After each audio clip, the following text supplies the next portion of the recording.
Hi, everybody. I'm going to kick off the session, and I'm going to be moderating today. My name's Tom. I hope everyone's been enjoying the program today. Personally, found it absolutely fantastic. So thank you very much to the Protein Directory for putting it on.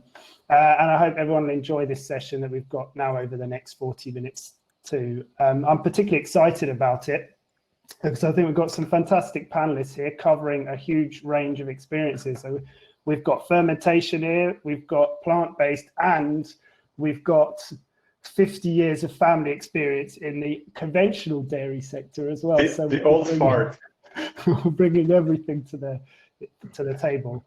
The format today, we're going to have a short presentation from Gerrit, but we'll move on from that quite quickly and get into the roundtable discussion, where we'll be looking at scenarios for how the sector could play out.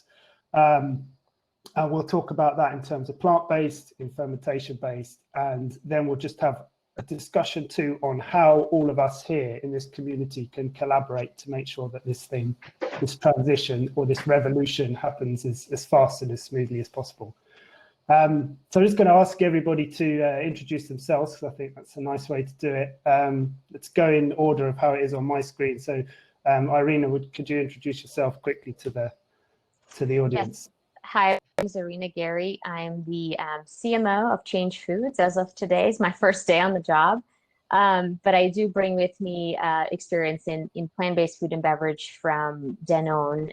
Worked on Silk and So Delicious brands in the marketing function for the past 4 years, and have a significant experience with product innovation specifically. Fantastic, thank you. And Christian. Hi, my name is Christian Pichler. I'm 40 years old, and so I'm not 50 years in dairy. And but I represent our family company, which is called Gelba Vaut, and it's based in Milan, Italy. And we invest in what I call the dairy ecosystem, which includes, in my definition, also plant-based and the new cell-grown dairy spaces.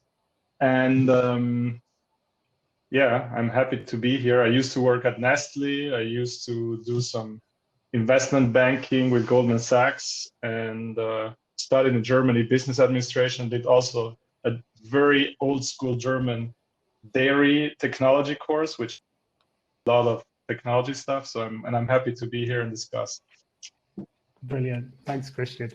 Raphael.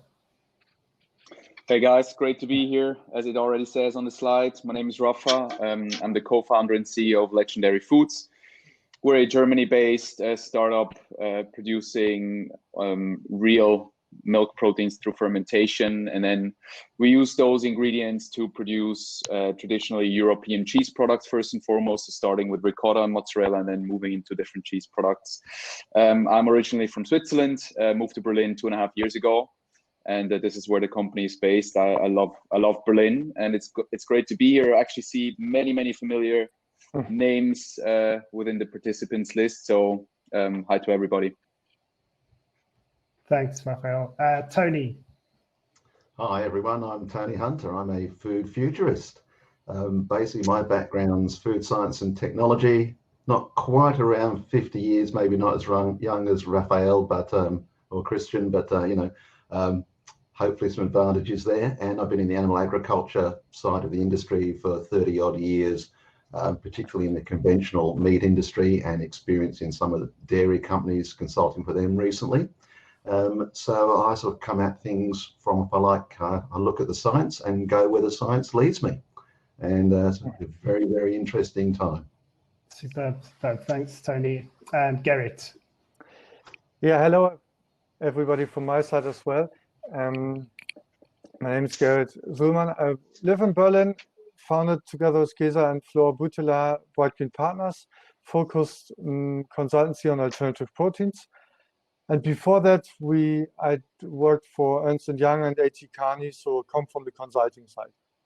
Happy to be here. Thanks, Gerrit. And as I said, I'm Tom. I work as an advisor to a number of early stage companies in the alternative protein space. And I also work with Bright Green Partners who do alternative protein advisory at the corporate and larger company level. So I'm going to hand over to Gerrit now, who's just going to take us through a few pages to tee up the conversation on the potential future of the alternative dairy sector. Yeah, thanks, Tom. So a few pages to start off. Maybe the first one is about the poll, which you hopefully see on the right-hand side on your screen. And we would like to ask you to select the most important uncertainty for you for the dairy industry looking at 2030. So we pointed out several factors, uncertainties here. One is around technology development in terms of technological improvement, scale up. The other one is about price and cost development of conventional dairy, plant-based, fermentation-based dairy alternatives, and consumer acceptance, social pressures, nutrition concerns, disease concerns, looking at risk factors like global human diseases spreading, but also of the risk of malnutrition for the alternative dairy products, and then political and regulatory uncertainties. So which of these uncertainties is, from your perspective, the most important one for the future of dairy? Later on in the discussion, we will get back to the results of this poll.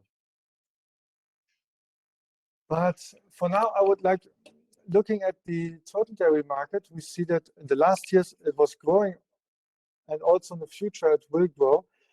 But the segments, the product segments, for example, fresh milk and cheese, looking at fresh milk, it will decrease, and cheese, for example, will grow.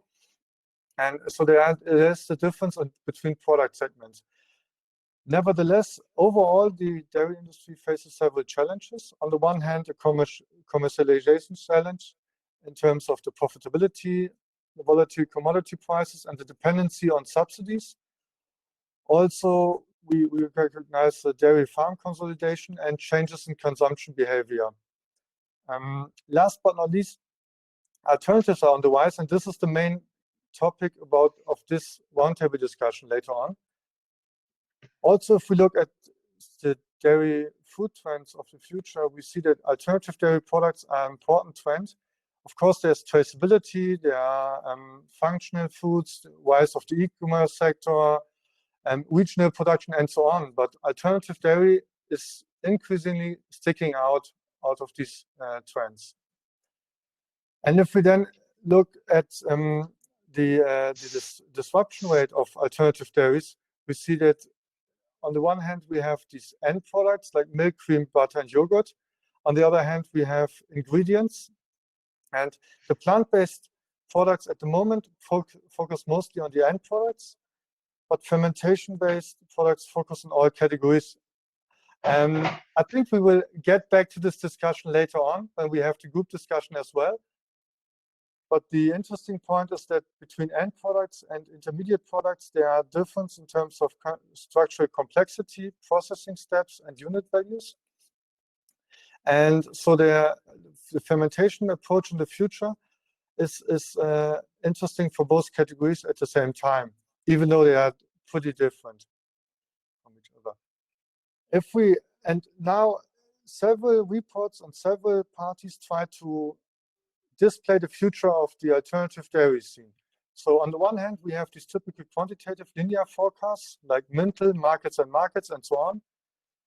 We at Bright Green looked at around 25 of these reports, and we saw that the market sizes, the projections for 2025 range between 22 billion and 41 billion. So different by a factor of 2, which shows that depending on the report you look at, you get quite different results. And then we have qualitative scenario-based forecasts like the IFCN one or the Tetra Pak one. Especially the Tetra Pak scenario analysis differs a lot from the quantitative linear reports because they are looking at it more as from a disruptive point angle. And the Rethink X one at last is even more disruptive in stating that within the next 5 years, the dairy industry will completely change. So there are different reports out there. We, from Bright Green Partner side, mostly look at future assessment in 6 steps, and look at the status quo, then look at horizon mapping and or future trends, which can be already observed. Look at the main uncertainties, main trigger points, and develop out of this future scenarios. And from these qualitative future scenarios, get to the so what on a more quantitative level. And then, of course, one has to determine the so what for the specific strategy. And most scenario analysis and most market reports show only one point in time. But a good scenario analysis will be updated over time. So it's not a point in time analysis, it's more an ongoing analysis which needs to be updated from time to time in order to redirect the strategic direction. This is especially interesting, relevant as the alternative protein sector and alternative dairy sector is really dynamic. A lot new technologies, new startups, new regulations, and so on arising. So it's not enough to define a strategy every 5 years and then continue this way. And also, if we look at the scenario analysis, the three selected I pointed out here, one Forum of the Future, IFCN Dairy Forecast, and the Tetra Pak Land University, we see that this scenario planning analysis develop over time. So the Forum of the Future in 2012, they developed a scenario for 2020. And this included alternative to dairy products only as a side note. Also, the IFCN one included alternatives to dairy only as a side note. But now in 2020, once Tetra Pak and the Lund University established their scenario planning model, they included alternative dairy products to in all of their scenarios to a larger extent. So the main message is here is there's no one future, there are several futures, and the importance is to determine the likelihood of each of these future scenarios. And the other one is scenarios will evolve over time. So it's not a static analysis, it's more dynamic analysis. And with this point, I think I would like to point out again the poll for you, which hopefully a lot of you completed. I don't see this chat screen at the moment, so hopefully you completed. Otherwise, please do so. And from the discussion, two main points. One is the interesting discussion later on will be, I think, about fermentation-based dairy alternatives. And the second point is there's no one future, and this is exactly why we're having this discussion now, to assess different possibilities of the future, but also how alternative proteins can, alternative dairy can evolve over time, and players can collaborate in a great way. Yeah, but having said this, handing over to Tom. Excellent. Thanks very much, Gerrit. That's fascinating. Just looking at the results of the poll too, and interesting to see that we've got very close results with 4 leading responses. Price and cost developments just edged it into the lead.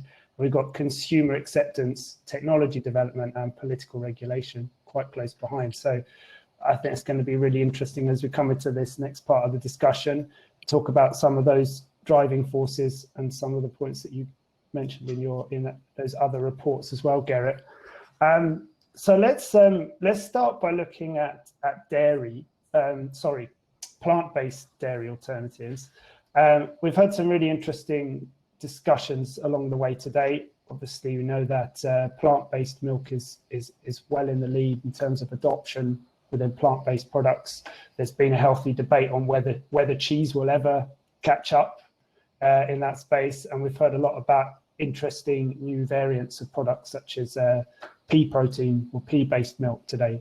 So the first question to the panel is, which conventional dairy products will come most under pressure from plant-based alternatives in the coming years, and how? And what will be the driving forces? And do you agree with our audience on those driving forces in the poll results? Maybe we could start with Irina. So I would say, to me, the milk or the liquid milk is probably the closest in. The reason is it is the most developed category. I do think that it is now coming on the next cusp of innovation there, with oat now coming on the scene and taking a leadership role in, in fastest growing segment. I also think there's going to be an evolution in the plant-based milk space where it will transition from being a ingredient-based or a base milk, so like oat milk, cashew milk, soy milk, to a closer to a dairy experience milk that's made out of multitude of components, right? As some of the startups that were featured today are working on that. Think of Notco, Impossible Milk, et cetera, that are coming in with a dairy analog experience. I do think that has a potential to significantly increase the penetration and market of plant-based milks and continue to put pressure on liquid dairy milk. The reason I think it's going to be disruptive is because the dairy milk is a very, very unstable industry with very thin margins. So the disruption is likely to cause further decline in, as you've seen today, bankruptcies in the large dairy processors. And then I would say after that, it would depend largely on product performance. So right now, plant-based cheese, yogurt, ice cream, all of those products have pretty low household penetration, driven largely by the fact that they're under-delivering on experience in some way, shape, or form. So I would say the next phase would be determined by which product can kind of leap ahead in terms of its performance in order to start following the dairy analog. All of them have tremendous potential. To me, it's a matter of technology. Thanks, Arina. Excellent. I just want to pick up on that point around the conventional dairy sector and ask Christian your view on that, given your 50 years of experience. How can I not agree with Irina? But no, honestly, it's I first made the list and it started with yogurt, but then this afternoon I thought about it. Fluid milk is so big already. And there was a couple of interviews, for example, with the founder of Elmhurst, and he's projecting this to grow like even double. So maybe from US between 12-15% of the market going up to around 30, which is basically massive. And and I have to say, despite the fact that us in the more traditional dairy industry, we have seen a rebound of fluid milk during COVID pandemic lockdowns, because people eat a lot of cereal and drink a lot of cappuccinos at home, I think, but it's not gonna last, I guess. No. And then I think yogurts are gonna be extremely strong, because coconut base is developing. Like, we have some fantastic products here in Europe now, I think in US as well, with coconut base. You can really get, the price point is high, but you can get really good performance in terms of matching traditional yogurts. And I don't know, there's a big bet out there by KKR on the butter and dairy fats side with Upfield, which used to be a pretty non-sexy business that I think it's much easier. It's a really an amazing case. So I think that's big. And then from the ingredient side, because I work a lot on more technical parts of dairy, I think not many people know that, like there's a lot of commodity trade in whole milk powder and skim milk powder. And over the last couple of years, fat-filled milk powders, so combination of skim milk powder with plant-based ingredients, has basically exploded all over the world, especially sub-Saharan Africa, because it has some big cost advantages. It's less volatile also as a commodity. And I saw that also. I lived in Mexico for several years and worked there at Nestle, and there's many companies down there that even have it already as a part of infant food, or not infant nutrition or baby nutrition, but combined sort of later stage formulas. So I think that's gonna become pretty massive. So infant formulas as well, and maybe sports nutrition. It's growing a lot. It's not that big yet, but I think there's a lot of people out there looking into plant-based to get different kind of sort of compositions, and it's much more, you can tailor the products also much more than from traditional dairy. So it's customizable in the future. Yeah, amazing. So we see the very visible consumer products, but there's actually a lot going on. Cannot hear you at the moment. Is that better now? Is it just me? I think it's just you, Garrett. I can hear him fine. Okay. All right. I'd say it's fascinating that we have the consumer products, which are obviously very visible. But I think from what you're saying, Christian, there's a lot going on in the B2B and ingredient market as well, in plant-based proteins. Tony, I was going to ask to bring you in, given your future view. How do you see the plant-based space developing, and do you have a view on some of those reports that Gerrit mentioned in his presentation? Yeah, I think it's really interesting. I wonder whether a lot of the plant-based market isn't topping out. I wonder just how much, with that Christian was saying, double the amount of plant-based milk. I don't know about that. I think that it's possibly saturated the number of people who will accept plant-based milks that are so different. Oat, I think, is obviously on its way up, as Irina pointed out. It's the only plant-based milk, personally, that I think compares to dairy in functionality in your coffee or in anything else. And I sort of wonder whether it's got the headspace to reach 30% of the marketplace. I'm not sure about that one. I think the real future there is probably in hybrid products. I think that's really where the future is going to be. The plant-based will continue to grow as a component of alternative milk products. So we'll see the best of the health benefits and so on of plant-based, and then we'll see the precision fermentation type products coming in. We're already seeing a bit of that if you look at Perfect Day with their ice cream products and non-animal whey products, combined with other plant-based products coming in. They're really, to me, the tip of the iceberg. That's those signals, those weak signals coming in that say, hey, hybrid products really are, I think, a big part of the future. Now, people will argue whether they're a transition product or whether they're not, but I think looking at the combination of the two, we can really get some fantastic products with some great benefits. I think that looking at where plant-based can get in, I think Christian mentioned infant formulas. I think that's a really ripe area for some innovation, some disruption there.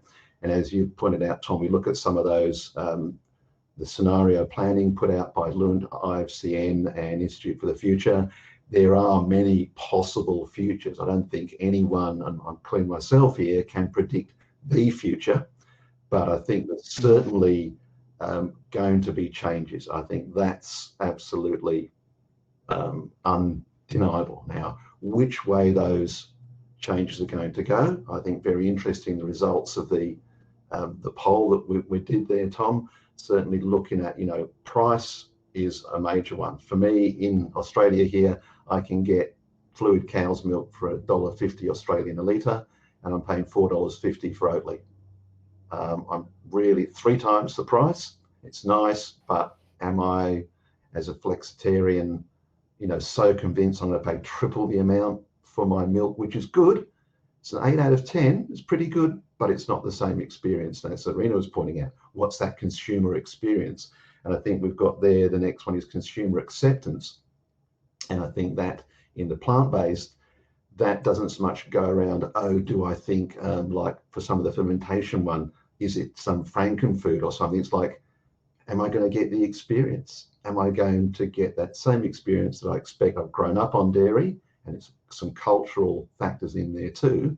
But I think that's going to be very, very interesting to see how that pans out, because we've got a lot of possible futures. And I think that's the key thing. As Gerrit was pointing out, we need to be flexible and agile. We've got to be prepared for different possible futures. Placing your bet at this stage on plant-based being X% or fermentation being Y%, I think is a very dangerous thing to do. Thanks, Tony. That's a fascinating view, and I'd just like to pick up on the point about hybrid products, very segue into our next question around fermentation and where fermentation-based products are likely to play a disruptive role, without trying to lead the discussion too much to a specific answer. But Raphael, could we bring you in here?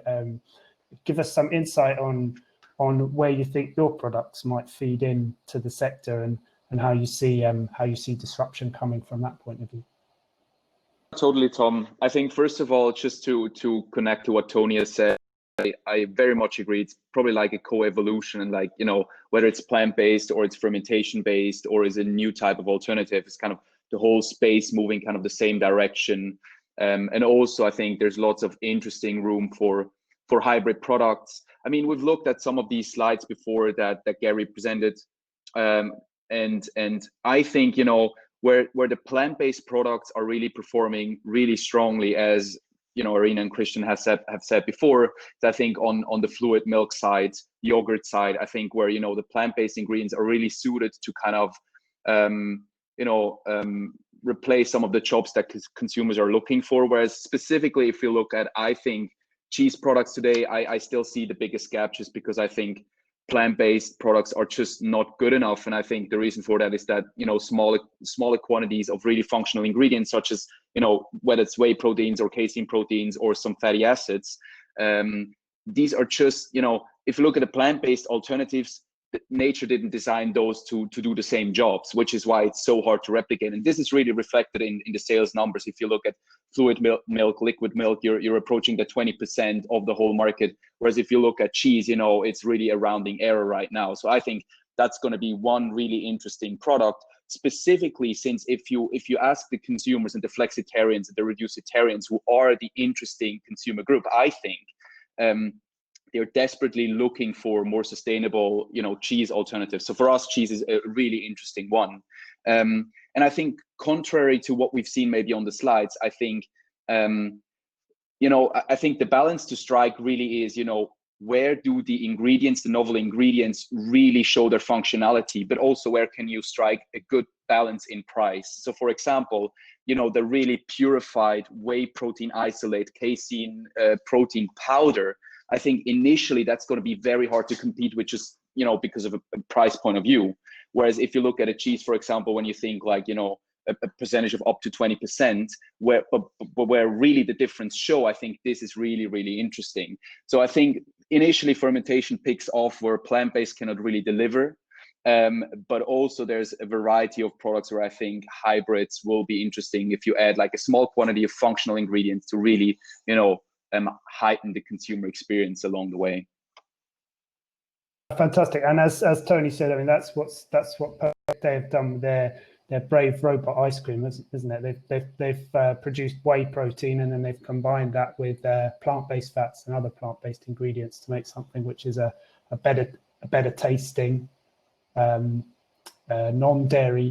non-animal dairy ice cream, I think, as they're calling it, which is quite, and I think the other thing, Tom, there with that Brave Robot ice cream, I think comes back to what Raphael said, is the premium for that. I mean, the one of the products recently released was Grater's ice cream, and they're obviously a premium ice cream already, but the premium for animal whey was only 14%.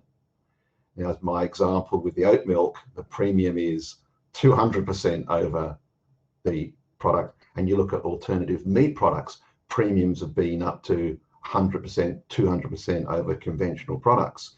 And I think that's the interesting one. The price gap, the premium you pay, is coming very close to what consumers will accept. They'll accept 10% or so. 14%, you're getting really, really close to a premium that consumers will pay for their perceived other benefits of either health or sustainability or other things like that. And that comes back again to what Raphael's saying is, you know, that we're using smaller amount of it, so it might be a lot more expensive, but when factored through to the end consumer, it's not as great as with other products. Tony, let me challenge you a little bit on the premium acceptance, because I think if you look at and I'm citing the US market because that's what I'm most familiar with, but if you look at the premium for organic products, it typically is in the 20 to 30% range, or in, you know, clean label products, you know, across the food aisle. I would also say on the plant-based milk, perhaps in Australia, Oatly is, you know, 5x. I would say in the US, it's maybe 200% premium. And if you look at the more developed segments, such as soy and almond milk, it's closer to just 2x. So, and I would say the proof's in the pudding, right? Those those plant-based milks at the 2x pricing have been growing at double-digit pace for the past several years. And Oatly, despite being 3x in market here, has come in and has grown 300%, and there's no slowdown in sight. So to me, it's not a matter of, yes, we need to get to closer pricing, but I also think that this industry is nascent enough to where price parity is not the focal point yet. We are working now on creating product differential. We're working on creating a point of difference from a storytelling perspective, from sustainability perspective, and that is starting to matter a lot to consumers. Granted, not to everybody, but to a sizable group of consumers, where I think there's significant market that's opening up for growth, both in the plant-based milk space as well as some of the other segments such as cheese. And I think Rafael is absolutely right. There's a much greater performance gap in cheese that can be closed with fermentation technology and delivering some of those dairy proteins, where I don't see it as big a hurdle, I guess. I see a lot more room for growth. I can also, like, one thing I can say about Europe and especially Italy. So Italy taxes plant-based milks at 22% VAT versus milk at 4%, yet we are a super big plant-based milk market. And I think in dairy, there is few places apart from France where people are more passionate about milk than in Italy and cheese. You know, like around Milan, you have all kinds of town names like Gorgonzola or Crema, which means cream. So I also think what Arina is saying, there's people out there who are gonna pay for stuff like this and significant premium. I'm not saying like mass consumers or the people going to Pizza Hut, but the early adopters, the mavens, they're gonna cash out significant amounts of money. I see this already in infant formula. We have a nascent incubated infant formula business in plant-based, and the premiums there are crazy. In the US, you have a company called Else Nutrition who's in the market, and they can command a premium that's for the incumbents, like for people that I work with on a day-to-day, insane, but people are buying it. So I agree. There's people out there buying that. And a lot of them, right? So I think the latest data that I've seen, it's somewhere between 20 and 30% of consumers who are now switching their buying behavior based on sustainability, purpose, you know, what the company stands for, product quality, et cetera. They're willing to pay quite a high premium. And, you know, in the US alone, that is a very sizable chunk of market to go after. So I don't think it's niche anymore. And if you look at again on infant formula in the US, like 12% of the market is already buying plant-based. Like 12% of the US infant formula market is humongous. And those guys are already paid. Obviously, price is obviously important, and price parity is the eventual game, but it's going to be a long game, not least because of the amount of subsidization that goes on within the dairy industry. And I think the thing is, my point is more, we have sopped up already the vast majority of people who are prepared to pay 2 and 3x. We've sopped up the early adopters, we've sopped up the people who are at the cutting edge, and we're now in the bell-shaped curve. We're looking at the center. Yeah. People in the center will not pay 2 to 3x dairy milk. So let's pick up on this point. Pizza Hut and McDonald's ain't gonna pay 2x and 3x. We've used up most of the people that will. How many are left? What's the trigger point for true mass adoption? Getting to 30% plant-based, getting to 40% plant-based. That's my point. But Tony, what do you think about Christian, let's pick up on this question. In line with that, let's pick up on this question before about the next wave of innovation or the next wave of products and what might come through the hybridization of plant-based and fermentation-based products as an example of the need for collaboration, because that's something that's come up a lot during the discussion, is a collaboration that's needed between all of us in this community, and we're a lot of small early stage businesses that need to collaborate really to try and bring about this eventual change. So the third question we have on our list is what collaborations are needed and how can we all work together? That could be on product innovation, or it could be on other challenges too. You know, like how do we how do we fight the dairy lobby? Dare I ask that question? So I wouldn't. I have to say, for as much stuff that I say, because honestly, like, I wish that dairy would continue to do what it did the last 50 years, because that's my family's bread and butter business. Yet, if I look at the realities and what's coming at us, I'm a little bit skeptical, and I'm with the Tetra Pak report. But what I would say in general is, and maybe I'm gonna stir up a controversy with Irina, but if you cannot fight them, you should join them, because fighting a war is more expensive than joining, for both sides. That's what I think tell for the both dairy sides. business, though. See, Yeah. I do it the other way around. I agree with you. I think, and if you look at it from a consumer and market perspective, most of our consumers are in the flexitarian space, right? Only 1 to 2% of consumers are actually strict vegans. Majority have both plant-based and, vegan or animal-based products in their home. So in a sense, it makes sense to collaborate. And, Danone, where I came from, is a good example of a company that houses both dairy products and plant-based products. And there's certain degree of learning and cross-pollination and maybe collaboration that could happen within that. I also do think that a lot of big dairies regret denying the plant-based trend and not getting into that when they could early enough, right? And the ones that are doing well are the ones that ended up paying premium and buying up plant-based players. And I think meat industry has been paying attention to that and is jumped in on the plant-based meat train much, much sooner than dairy industry. So all that said, is there a room for collaboration? Absolutely. I think, some of the big food companies have great distribution networks. They have R&D folks that can help you with your product formulation, in a sense of a hybrid product if you needed a better flavoring system or a better lipid system, et cetera. So there's room for collaboration, but I also think there's room for bold innovation.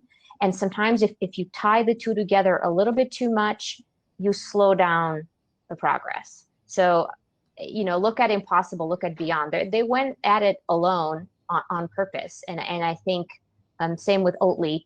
And there's certain degree of freedom and liberty that comes with that. What I would say for me, the collaboration that I'd love to see is within the fermentation space, within the plant-based space, based on some of the hurdles that we've discussed with regulatory, naming, et cetera, kind of big picture questions that we need to tackle together as a community. Great. We need to wrap up in a second, so I'm just going to ask for closing comment from Raphael and then Tony on this collaboration question. Raphael, as a startup in the space, what's the collaboration that would be most helpful to you? To wrap it up, I think you want me to make this a bit shorter, then I would love that. But I think really collaboration, and maybe I take in a bit of broader approach here. It needs to happen on so many levels. I'm not really thinking only big corporates and startups. I'm thinking about NGOs. I'm thinking about consumers. I'm thinking about politicians. I'm thinking about all kinds of stakeholders that are in this environment, in this ecosystem, really. And if you look at the incumbent industry, and if you look at established players, you see that on all levels, right? So this is also something we need to build up. But I completely agree with Irina. I think stronger collaborations between players in the field is really needed. With corporates, I think you need to find the right people with the right mindset. That there is certainly that, and I've been speaking with lots of these people. Certain people within innovation teams, within corporate venture arms, within executive teams. They see what is coming, and they also know that their role is to be part of this and make as much positive impact as possible. So I think it's all about finding the right people and then making it happen. Awesome. So far, I'm super positive because the feedback from all sides has been super cool, and people really want to see this succeed, which makes me very positive about the future of this industry. Brilliant, thanks. And Tony, final 30 seconds. Last word from you. In the end, it doesn't matter what we all think, it's what the consumer thinks. And as Christian pointed out, this is the way the industry's going. This is what consumers want.